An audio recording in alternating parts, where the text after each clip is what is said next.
I'm Jessica Johnson Cope. And I'm Waleed Cope. And This is Commerce and Chill. We're two business owners who work together And happen to be married to each other. Join us as we discuss our thoughts on business And share our personal experiences on this journey. So grab something to write with, an adult beverage, and grab your boo if you can. Because who knows where this might lead. Well, you always hear everybody from the Small Business Administration to great financial minds like Warren Buffett to other corporate giants say that small business is the engine that drives our country, because small businesses are the ones that are creating the true economic impact by creating jobs. Many people want to go and work for large corporations, but in reality, as you quoted in your statistics, more than 50% of people are employed by small businesses. And depending on the agency that you ask, how they define a small business may differ. So in some cases, they'll say if you have less than 100 employees. In some cases, it says if you have less than 500 employees. So we at Johnson Security fit in a very interesting niche because we employ over 100 people, but by many accounts, we are a small business. And when we think about how the lives that we change, the economic impact we make in our community by virtue of paying taxes and paying wages and getting people off of benefits rolls and creating opportunities and doing business with other small businesses, that small business is really integral to the overall economic footprint. And when you talk about economic development, which is really critical in a growing city such as New York, we have a very special place in the fiber that weaves the economics of New York City. So as a small business, it's a great position to be in to create jobs, to put people to work, but it's not easy, especially here in New York City, because many of the politicians, when they think of small business, what they really think of are micro businesses. So for example, here in the Bronx County, over 80% of the small businesses are sole proprietorships or mom and pops that employ fewer than 4 people. Now, not to say that they don't make an economic impact.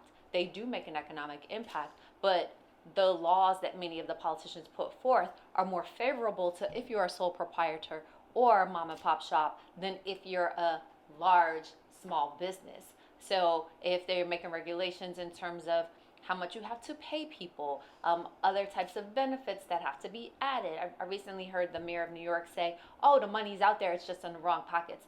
No, sir, it's not in the wrong pockets, because we're the ones that are making jobs. The big government isn't making the jobs. It's the small businesses that create the jobs. So if the money isn't in our pockets to hand out, then it's not in the right pockets. So I would just say that it's challenging in some spaces, especially in New York City, to be a small business owner and operator. And there are other places where it's a little bit easier, but we're up for a challenge. I don't know what to say. She just said the money's in the wrong pockets. Like, I might want to just move over a little bit. Like, you just put it out there. Like, and you brought up a good point. If the money is not in a small to mid-sized business, however you want to classify them, to give back to the workforce, how does the workforce then spend the money that stimulates the economy? So if you dry up, or if you put a chokehold on the small or mid-sized business, whatever you want to call them, how do they keep stimulating the local economy? Which people talk about the economy and they're always talking about it in the macro level. The United States this, the GDP this. But let's boil it down to the micro level, where in the communities where it has a huge impact. I mean, look at what happened when, Ford left Detroit, and like the whole area just was like poof. And now people is starting to get this revitalization, and people are going in and buying real estate. They're buying like blocks and huge, tracts of houses at a time, because the value has gone down. Because when you looked at the microeconomy that Ford was doing in that one area, all those people were living off it. So if we look at these small businesses or mid-sized businesses in our communities, like in the neighborhoods, and we say they start having financial difficulty, or there's more regulation that stifles their growth, which eliminates them from hiring people, how does that impact the local community on a micro level? Like, and listen, it's what's today's date? Like, hold on, let me check here. Today is December 23rd. We know here in New York City, come December 23rd, December 31st, minimum wage goes up again for small businesses. So if you was it 10 employees or 11 or less, yeah. 11 or less, you were at a different scale of raising your minimum wage rate than a business who was 11 employees or more, which is considered a large business. which is interesting. But yeah. So I'm curious to know what's going to be the impact of minimum wage at the end of this year, because now all these small businesses have to go from, I think it's now what, 13.50 if you're 11 or less, and it has to jump to 15. That's a $1.50 increase per hour. So like, how do we manage that? Like, and I'm sad to say, like, we both know of some other small businesses who've had, like, I don't know, 10, maybe 11 employees who've gone out of business this year, let alone make it to the increase with minimum wage. So, it's a challenge, but we really need to look at the economy, yes, at a macro level, but I think we really need to start focusing more on a micro level when it comes to the small business. Let's look at it from a different lens. If we talk about security, what about job security? Some people will argue that there's no such thing as job security, but I'll differ. Even though I, in essence, work for myself, the way that I maintain my job security is I bring value to my clients, because when my clients hire me, they don't just hire me, they also hire my team. So if you want to get on a team that's winning, come see your girl, Johnson Security. But we always have to be bringing extra value. The moment we stop bringing value, that's the moment the contracts start drying up. Security. And so if you're in a work environment and you're not bringing value to the place where you work, to your employers, to your employer's clients, to the environment where you are, then you're going to lessen your job security. And some people will say, well, I never had security anyway. I go and spend most of my time at my job and I end up getting the least amount of money there. It's because you haven't identified what your value is. What is the value system, and how do you make it work for you? If you make your boss's job easier, guaranteed, your boss is going to find a way to keep you employed. If you help bring revenue in and you understand and you can justify it, best be sure the company is going to find a way to make it work for you. If you just show up, do your 8 and skate, there's no value in that. There is no job security in that. And until you realize that, you're not putting yourself in the best position as possible. And so on the micro, you constantly need to be looking at what's happening in your industry, what's happening in your firm, what's happening with your firm's competition.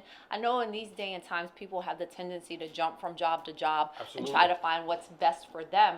But what's best for you long term is understanding the process, because there's a process to everything. And even if you don't like where you work, there's something that you can learn from being there, because there's something that your boss has done or your boss's boss has done to bring in the money that allows them to pay you.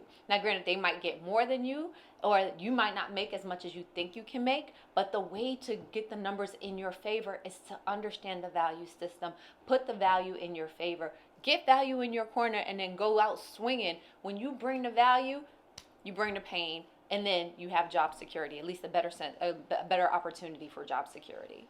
Listen, I don't even want to touch on that, because you brought up, and I know exactly when you start talking about people talking about, oh, having job security. If you have a job, you really don't.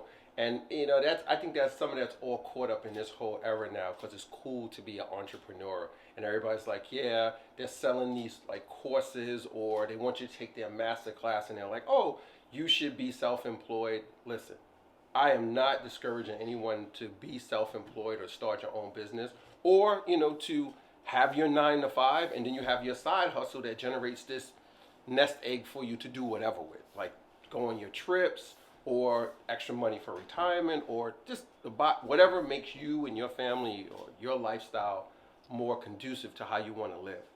But the notion to say working for someone is not having security because they could fire you tomorrow, I think is like totally ludicrous, because everyone is not built to be an entrepreneur. Let's be 100% clear.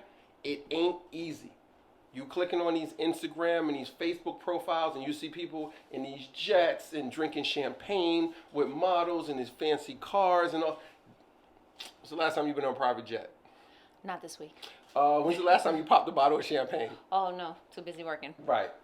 So that's. But then again, champagne's not my thing. Well, okay. So like, when's the last time you popped, a bottle of grape juice? I'll say this. Early on, when we started running the business and we were working together, we say every time we won a new contract, we get a bottle of Dom and we pop. Okay. That's what we said. Right. Then we got so busy working that we stopped doing that. Well, not even that. We realized, like, the money we spending to pop a bottle of Dawn is some money we could put back and say, we want to do this with the company. We want to hire another team member, or we want to take that, what does Dawn cost, $100 and something a bottle? I don't know. Somebody on the team know what it costs? Like, what? Like, you don't know? You're like Mr. Fancy. Like, I see you with drinks all the time in your Instagram stories. Like, all right, let's just say, what, $100 and something for a bottle? Like, that's $100 and something we could spend on ads for Instagram or for LinkedIn or, whatever the case might be. What, $200 you said, Hammer? It costs $200? I ain't popping jack for $200. I'm putting that money back in the business, right? So if you, what? Oh, I thought, like, I was about to go there. You caught me. If you're being smart about growing a business, you're going to take that money, the profits, and reinvest it back in it. So going back to talking about this whole job security, if you're working on a team or in a small business or a large business or medium business, again, like you said, if you're bringing value to the table, I think two misnomers get squashed quickly. One, saying that the place that I spend the most time pays me the least amount of money and there's no job security. I'm willing to bet if you worked at any company that's generating a decent amount of revenue and you're providing value and you become an asset to that organization, they're going to do whatever it takes to make sure you're compensated well, that you're taken care of, because they don't want you to leave. Why do you think they came up with that whole thing? What's it called? The golden handcuffs, where they come up with these policies and stuff to try and lock executives and CEO and upper management in to say, if you leave, you don't get this package that we put together for you. Because they want to keep them there, but they took the wrong mentality because they try to keep you by force. That's why it's called golden handcuffs versus keeping you there based on your values and the company's values and making sure they're a good match. And it's a good incentive and a good collaboration between that team member and the firm. But I would dare say, based on the corporate CEOs that I've talked to, most of them like what they do. They like their organizations. 100%. The values match up. And so the money is secondary. Not that they would push it away, but but because they do what they do at such a high level, they earn each and every check. And that golden handcuff, like it means nothing. There is no golden handcuff. And even if they are to lose, not to lose, even if they are to leave where they are, they're going to end up in a good position because of what they do when they're in the position that they have. I mean, so it's all about understanding the process, understanding your networks, and building your own job security. You brought it up the other day. Look at the NFL coaches. Like it's an ecosystem. Like the coach goes from here, goes from here. Like and I'm no huge NFL fan. Like I only watch a little bit, but if you look at it, most of the time you just see the same people, or you see like whoever's the head coach moves to this team, and then they'll be like, oh, so and so was the offensive coach, and they worked under so and so. Like they reference that coach that everyone knows. They have their family tree. Yeah, of coaching. Like it's not like they just went somewhere and was like, oh, we're down on West 4th Street and we see this dude at the cage. You're the new coach for this team. Like they just don't do that.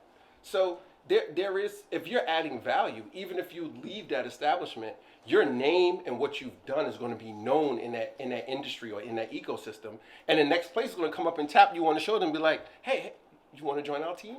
If they're not courting you already to try and lure you away. So there is security, but the security is based on what you bring.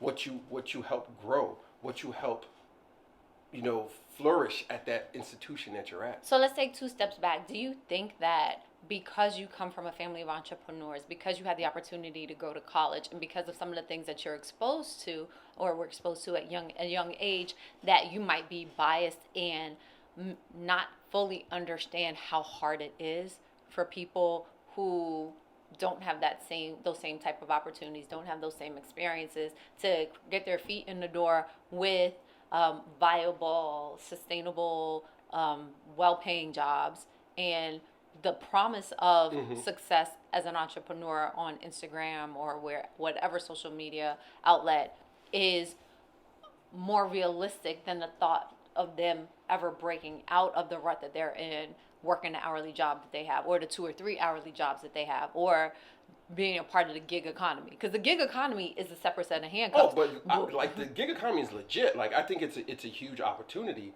for a certain segment, but at the same time, I think it could become either like a crutch or a downfall for some individuals in the gig economy, because it keeps you like in this. If you're not building what you do in the gig economy to build it to the next level to become a business, it's just like you're just doing side jobs. Like in the summer when Barry and I used to just go out and do work and clean people's yards and do to make money because nobody would hire us when we were in high school. But you get caught up in it because you're just doing the same thing and you're just like, I'm just making enough. I'm just making enough. And then you have to make that investment sooner or later to say, now I'm taking it from just doing these gigs to building a platform or a company or organization that now provides a service for all of these gigs that I was doing. Now, like I'm building something on top of it. But your question is that, do I feel I had an advantage, or that you can't fully understand or appreciate what low-wage workers, people who haven't been exposed to entrepreneurship, people that are caught up in the day-to-day of hourly work, what they go through to look at a job and say there's security in it. Yeah. Nah, no, because I've done it. Like I didn't just come out my mom's womb and be like, hey, I'm an entrepreneur. Boom, let's go. Put it in my Instagram. Well, Instagram wasn't out back then, but put it on my MySpace page. I'm an entrepreneur, or yeah, back on. No, I didn't have Hotmail. I had AOL, but that's back before you guys' time when the internet would go. You don't know about that. Yeah, 250K modem, like 128, like it's before your time. Get off the phone. Right, yeah, you would go dial up to go online, and somebody in your house picks up the phone, and you're like, Mom, Dad, I'm on the internet. And they would hear all this creaking noise and then put the phone down. No, then they say, like, I paid the bill, get off my phone. Get off the phone, I need to call somebody, and hang up the phone. But, no, I did it. So, I understand, so I can relate, but listen, I've worked plenty of 9 to 5s, plenty of 8 to 12s, or whatever it is in college, after college, in high school. I wasn't always just an entrepreneur. Like, my mindset was always entrepreneur. But listen, I had to pay bills. Like, I had to pay rent. I had to pay for insurance. I had a car note. So it wasn't like, oh, I'm just going to go start a business today. I was like, I need a job. Like, I went out and did this stuff. And I can speak firsthand. Like, I've worked for city. I was a New York City public school teacher. I've worked for small businesses in other states and here in New York. And when I was there working, and other team members I worked with, when we added value, especially at a small business, the owner noticed it. And then it resulted in certain perks and opportunities for myself and my coworkers, because at a small business, if I'm over here hustling and I'm only 5 people away from the owner, he or she is going to notice it. Like, it's a double-edged sword. If I'm over here, screwing around and messing things up, they're going to notice it right away too. But if I'm doing well, they're going to notice it. Yeah, maybe Bob or Rick, somebody in between, tries to take a little bit of credit for what I'm doing because they're my assistant manager or manager and they want to shine a little bit. But they can only shine but so much off of what I'm doing, because if I'm putting in the work, I'm first one in, last one out, it speaks for itself. Like, so, I can't say I can't relate, because I just believe you have to put in the work 100%, whether it's you working for someone or you doing your own thing, whether it's in a gig or whether you're starting your own business, whatever it might be, you got to put in the work to show your value. You just have to. I'll just add, in terms of jobs, my first job out of college, I worked for IBM, and I worked in sales. A couple of lessons that stood out for me is, number one, and you worked in sales as well. Yeah, but not in like that fancy office. I was working sales, like straight 100% commission selling real estate. I was like, if I didn't kill, I didn't eat that night. It was like hunt or be hunted. Why are you hating on my sales? I'm not hating on it, but I'm saying, like, you had AC. No, I'm just kidding. We had AC too, but we had AC in the office. But the only time we were in the AC office in those is raggedy when we buildings worked I with had the to go in clients. though. I'd be like, "Yo, anybody in here?" Like, I ain't want to get. I got, hello, anybody home? Like, the windows are broken. I'm like, you want me to sell this? Like, I should give it away, but yeah. No, I'm sorry. But important point is about sales in general. You're always going to have to be selling. You have to sell yourself. Yep. You have to sell ideas. You have to sell something. So if you're not currently advancing in your career, then maybe you need to practice some type of sales. I don't care if it's multi-level marketing, if it's helping your niece sell Girl Scout cookies. Get out there and get some sales experience, because it'll help you toughen up your muscles. Yeah. One of your important, the mental one you were talking about earlier. Your mental one, as well as your resilience muscle. It'll help you understand how to communicate to people and get ideas across. Because some people think it's just enough to be able to speak well. No. You have to be able to communicate, and communicate means that the person on the other side of the conversation or the other side of the communication understands what you're saying, and being in a sales position will help you do that. So find some kind of way that you can get your own sales experience. But I was fortunate in working for IBM, even though I didn't stay there long, because I learned different processes and I learned how to sell to different types of organizations. And even after I left, I could transfer those skills into other jobs. So subsequently, I got other sales positions. And now when I see the CEO of IBM, she says, we didn't work together. Oh, I thought she was going to say, she was like, hey, Jessica. We didn't work together, what? but she's one of ours. Right. And there's an importance in associations. So when you're talking about security, who you know and who you deal with can take you a lot further into being safe and secure than in not knowing people or in associating with the wrong people. Give you an example. Just yesterday, was waiting for the delivery guy to drop off some food, and the delivery guy's coming up the stairs, and I see something out the side of my eye that just doesn't look right. As a security lady, I'm like, no, this dude about to run with me? No. And the dude ran across the street and tried to steal the delivery guy's bike. What am I talking about? Tried to steal. He was he stole his bike. He jumped on the bike and started running, but he crashed into somebody, dropped the bike, and ran around the corner. I'm almost positive he was running with a crew and that they have been stalking this dude and watching him, and that they were trying to get him, get his bike, get his money, and get whatever food he had left over. So there's a lot to be said for associations, because associations can either be good or they can be negative. Just make sure that you're associating with the right people, because that'll take you a lot further to be safe and secure. Like, it would have been so much easier for that young man to go get a job. Go to the restaurant and ask them if you can make deliveries. It's why you trying to jack this dude. You're jacking the low man on the totem pole. The tip money is nothing compared to whatever the owner of the restaurant is making. And at the end of the day, this dude probably is your next door neighbor, has the same kind of struggles that you have, but that's not how you see it. Microeconomics. Somebody was like, yo, I'm down. I need to get somebody to get mine. But that's not how it works, because there's so much out there. There's such an abundance that if you rock with the right people who have the right mindset, you'll put yourself in a greater place for security, even in terms of how you think and how you move through life. And that's something that we often take for granted. That's it. And we hope in talking to our clients and using this muscle that we can convey that we understand their situation, that we have the right positive affiliations and relationships, that we can put them in a better position to be safe in how they operate their businesses, so that they can focus on business and don't have to worry about the security, and we take care of the security challenges, or a subset of the security challenges for them. That's it. Like, business is always impacted by technology. It's a matter of how do you stay ahead of the curve? How do you understand what the trends are and what's coming next? How do you make sure that you're able to make the most of those opportunities? Are you still using dial-up? Do you still have a typewriter? Are you exposing your clients and potential clients to what's next, right? I had a procurement officer from Shell Oil. And he was like... First time I heard about this, but I'm interested now. Go.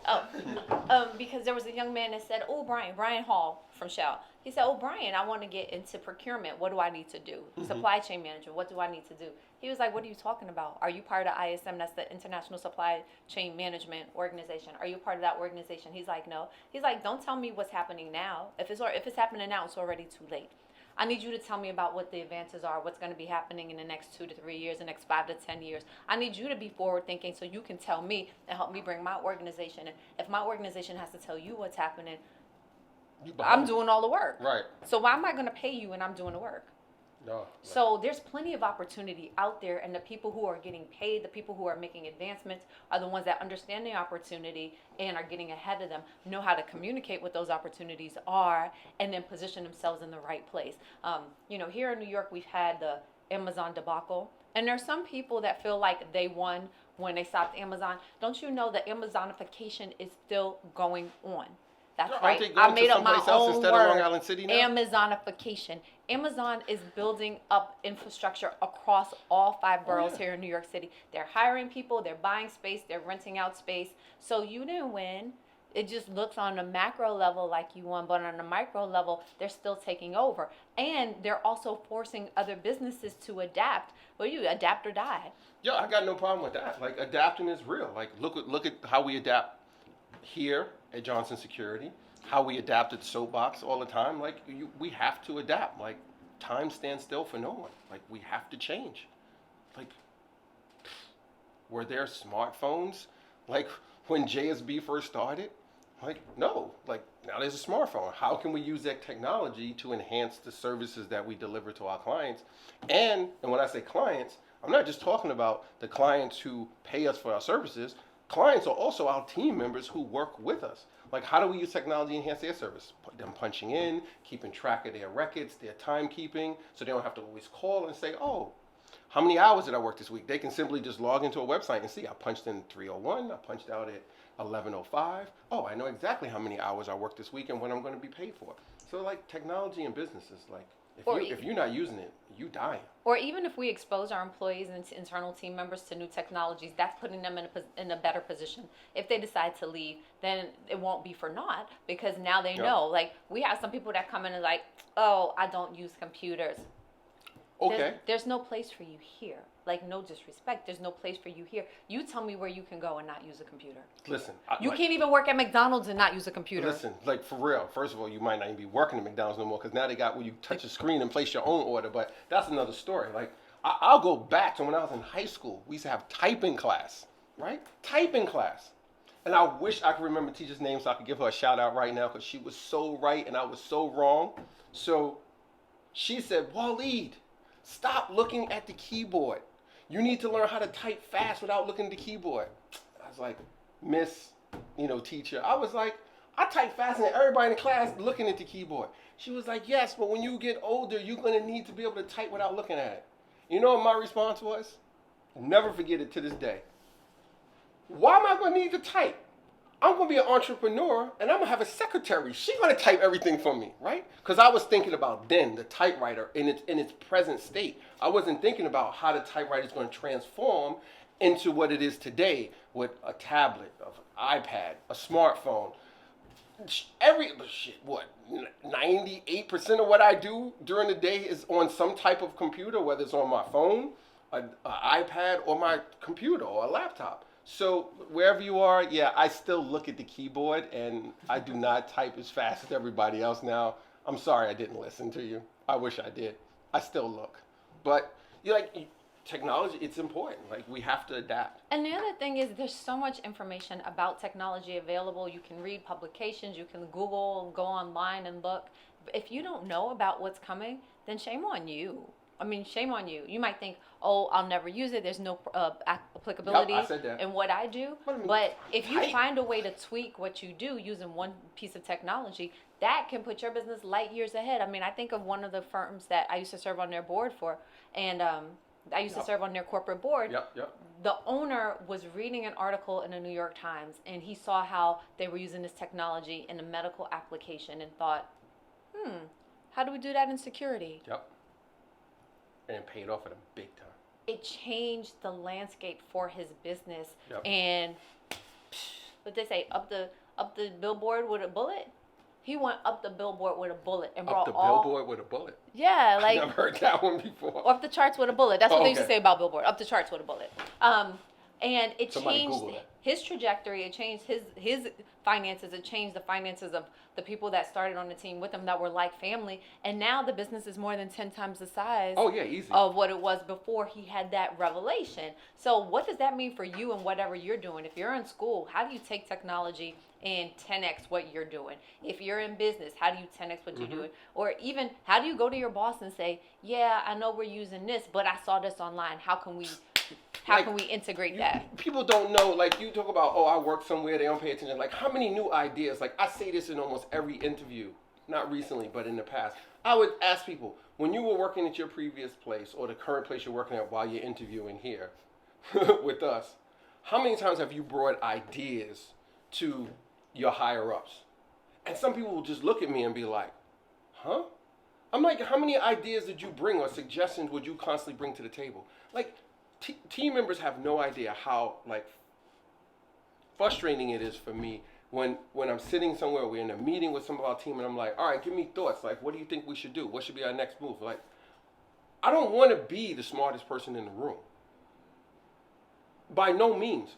I want everyone on my team to be smarter than me. One, because it's going to force me to up my game. Like, look at the team we have working with us now. Like, they're like, oh, Premiere Pro this, DaVinci this, After Effects that. I'm just like, what?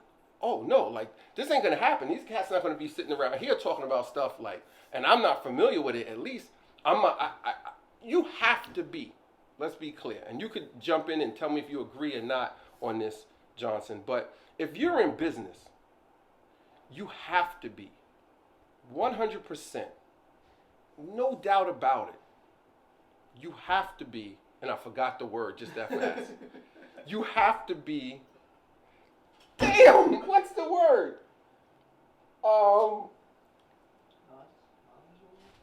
Versatile, adaptive. No. Hungry? No, not hungry. Hangry. Hangry, I'm getting there though. It means like you have to be able to do or know everything that's going on in your business. You have to be, dang, it's like the tip of my tongue. This is horrible. But while you figure out the word, I'll just add this. There's so many young people out there that say, I want to go work for Google. I want to work for this company. I want to work for this tech company. I want whatever. But when you go to Google, they're looking for ideas. They're looking for thinkers. They're looking for people that are going to innovate because they don't want to stay where they are. Like, how did they go from Google to Alphabet? Because Google was too small a box. They wanted to do bigger and better. So if you're not already getting into the game thinking about how do I innovate what I do, how do I innovate where I am, you're 20 steps behind. No good. No bueno. You want me to get a dictionary? No, it's like I can see the word. I just like. You can see the word. I used to say it all the time when back in the day, the soapbox, and you was just running and gunning behind me. It's like I want to say like you have to be a demonstrator, but it's not that. You have to be a practitioner. That's what it is. You have to be a practitioner of what your business is. Like, I can't tell the guys on the media team, like, oh, you should be using these hashtags or doing this. And they'll be like, well, Kobe, I don't see you doing it, right? Or I can't go to one of the other team members and tell one of the delivery guys, oh, when you take the bags in, you have to do this and you press this on the app. And they'll be like, you've never done deliveries. How would you know? And for the whole first year and a half, when we started doing deliveries with the soapbox, I did them all, mornings and evenings, right? So, and the same thing here at JSB. We can't be, oh, you got to do the patrols or you have to use a phone. If we haven't done it ourselves, right? You have to be a practitioner for numerous reasons. One, so you know what's going on in your business. Two, so you set the right example for your team and you know what they're doing. Espinosa will be like, oh, Mr. Cope, I'm working on this video and it takes 2 hours, maybe 3 to edit it, and then it takes another hour and a half to render it. So it's rendering now, so I'm going to go home and come back tomorrow. And if I'm not a practitioner, I don't know about it. I'd be like, wow, these videos take a lot of time.